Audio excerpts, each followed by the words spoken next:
is only one colour in nature, it would be very difficult for us to see the outline and details of individual objects. The world would become dull and monotonous, without any grand, vivid and colourful scenery. The reality is just the reverse. In the real world, the scenery around us is bright and colourful. But why is it that objects appear to have different colours?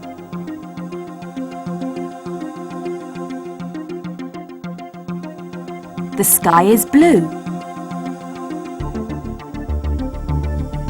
and the setting sun is golden red. After rain, there is often a multicoloured rainbow in the sky. When crystals are shaped into prisms, they show colours like those of a rainbow under the illumination of light. Isaac Newton, a 17th century British scientist, was the first to unfold the secret of colours. He wrote in one of his works, "In early 1666, I made a triangular glass prism for the study of colours. For this purpose, I made my room pitch dark, then made a tiny hole in the window to let the sunlight in. I placed the prism at the point at which the light came in, so that light could refract onto the opposite wall. I was delighted when I first saw the bright and distinct colours."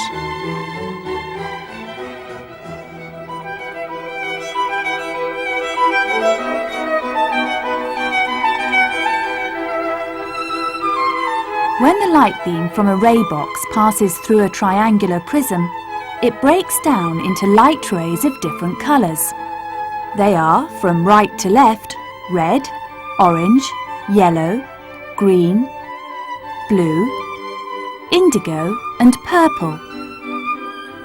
There is no distinct border between any two colours, with one colour gradually changing or merging into another.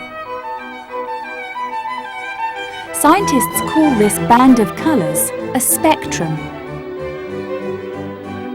Why is it that a triangular prism can disperse white light into colours? After entering into glass, light rays of different colours experience varying degrees of refraction. Red light is the least refracted and is thus dispersed the least, so it is at the upper end of the spectrum. Purple light is the most refracted and is thus dispersed the most, so it is at the lower end of the spectrum.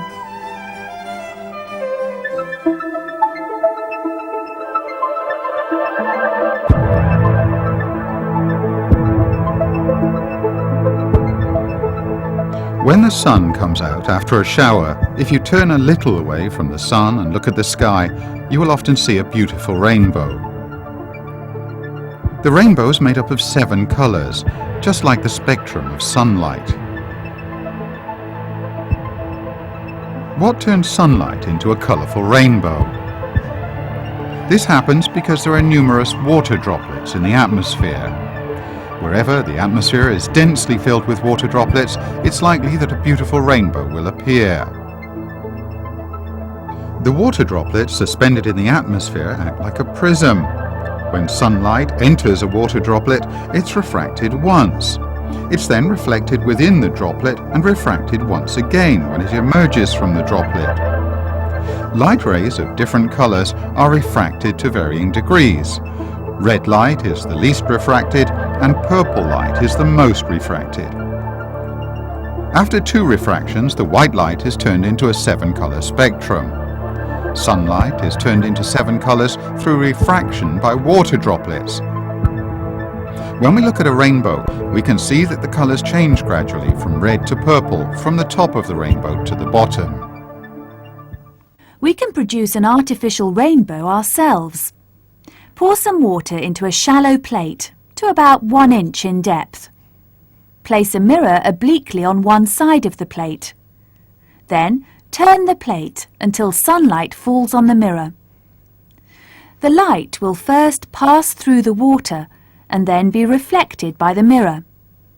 The light ray emerging from the water will disperse into a colourful band. Let the light fall on a piece of white paper and you will see a rainbow.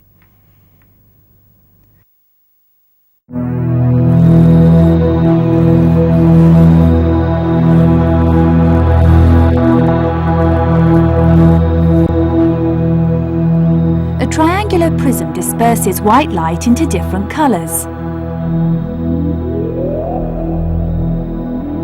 Now place a similar triangular prism after the first one. This second prism combines the colours again to produce white light, which then falls onto the paper.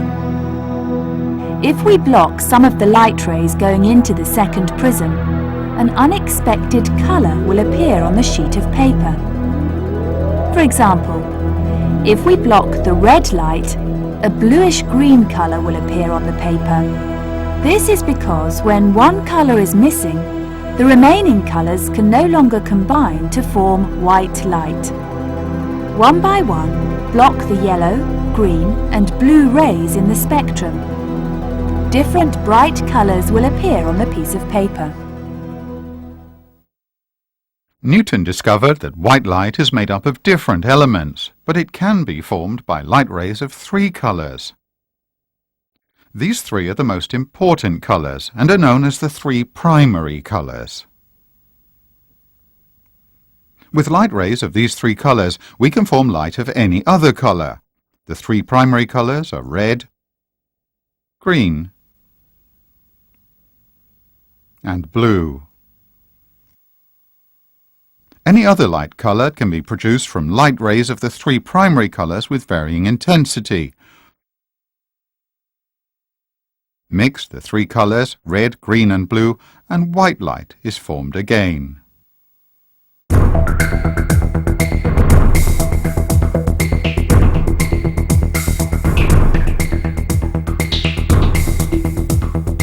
The millions of colours on a colour TV screen are produced by mixing colours. Red, green and blue are used in a TV. This is because these colours can produce the widest range of colours. There are 3 different types of phosphor strips on a TV screen. When an electron beam falls on the phosphor strips, the strips can show red, blue or green light. Each strip is composed of small dots, each of which is as tiny as the point of a needle. We can't see them with the naked eye. As they're tiny and closely packed, we can't distinguish the light from each individual dot. We can only see the colours formed by the mixture of the 3 colour lights.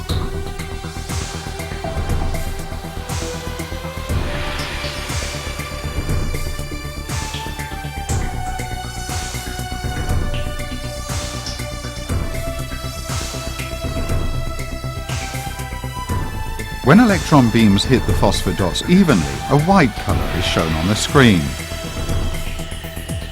If the electron beams hit only the red dots but not the blue or green ones, the screen will only show the colour red.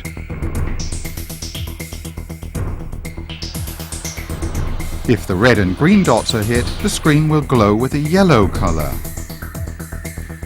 By mixing these 3 colours in different ways, different colours will appear on the screen. When none of the phosphor dots is excited, the area is black. So if we watch black and white programs on a colour TV, we're seeing a black colour which results from the absence of light and a white colour made up of red, green and blue light.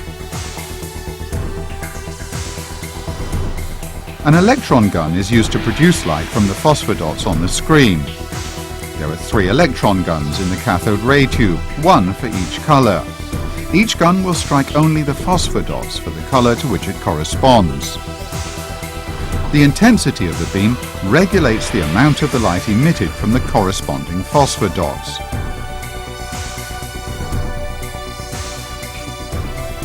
The 3 electron beams, controlled by visual signals, produce 3 pictures in red, green and blue, respectively.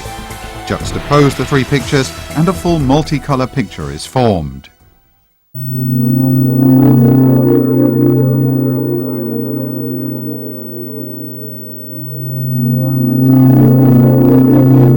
the eyes can distinguish different colours. This is known as the sense of colour. The sense of colour is produced when the cone cells of the eyeball are activated. With the help of an electron microscope, we can see two types of light-sensitive cells on the retina, the rods and the cones. The rods are sensitive to light. They detect only the grayscale of colours. So in dark places or at dusk, our vision depends on the rods. The cones are less sensitive to light, but are capable of distinguishing colours and shapes. They are responsible for identifying colours and details. So at dusk, all objects seem to be bluish-grey. There are about 120 million rods and 6 to 7 million cones in a human eye. Every cone senses one of the colours: red, blue, or green. They react to different coloured light in different ways to produce the sensation of colour perception.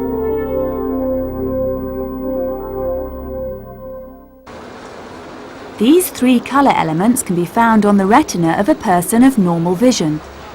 However, if two elements are missing, all objects will appear to be grey in colour. This is the most serious type of colour vision impairment and is clinically known as total colour blindness. If one element is missing, the man cannot identify that particular colour. For example, if the red element is missing, an eye cannot identify the red colour. This is known as red colour blindness. If the green element is missing, we cannot identify the green colour. This is known as green colour blindness.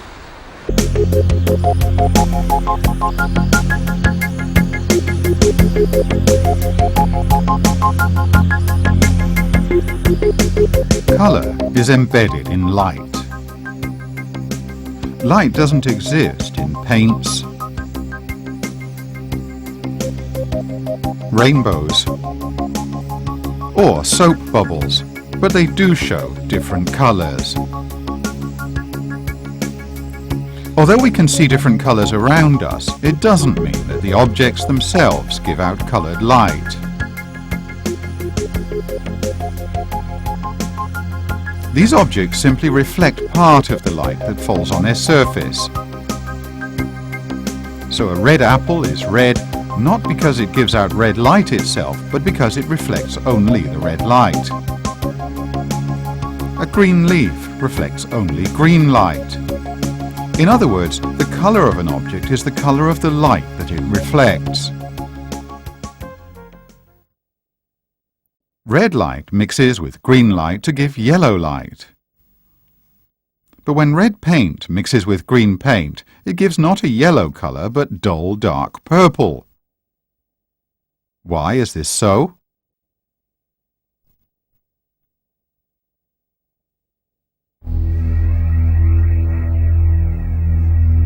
In fact, the mixture of coloured paints is completely different from the mixture of colour light. A sheet of paper is white in colour.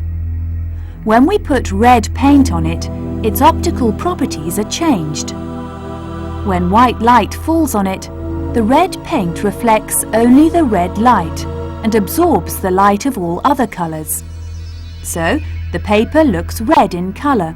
This is the same for other paints, which reflect only light of the same colour as themselves. If an object reflects all light of different colours, the object appears white in colour. When red paint is mixed with green paint, the light reflected by the red paint is absorbed by the green paint, while the light reflected by the green paint is absorbed by the red paint. As a result, virtually no light is reflected, and the object looks dark purple in colour.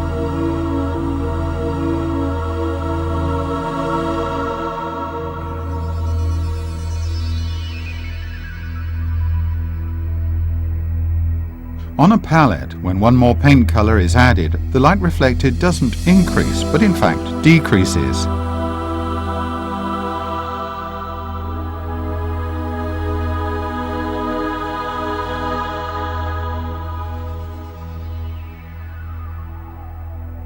Light of 7 colours mixes to give white.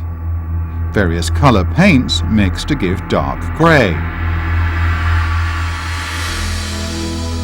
As white paint is made of zinc oxide, we usually call this paint zinc white.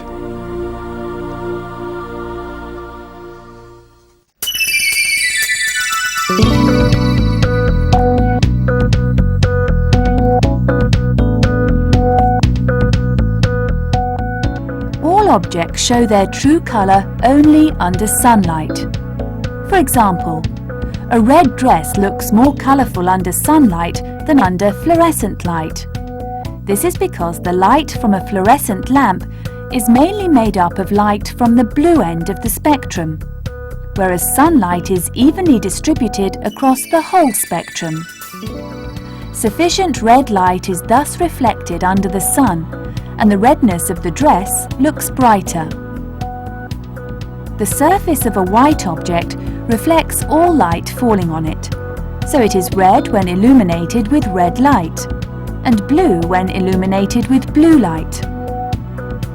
Under sunlight, the egg white and egg yolk of a sunshine egg are clearly distinguished.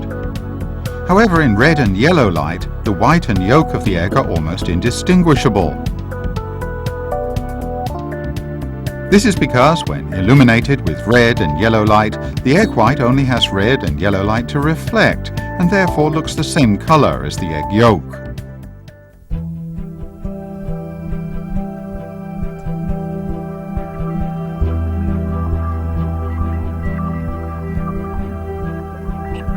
Sodium vapour lamps are often used for illumination along highways at night.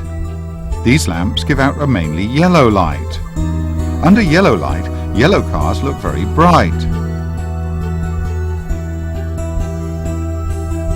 As there's no blue or red light to reflect, blue or red cars appear to be dark grey.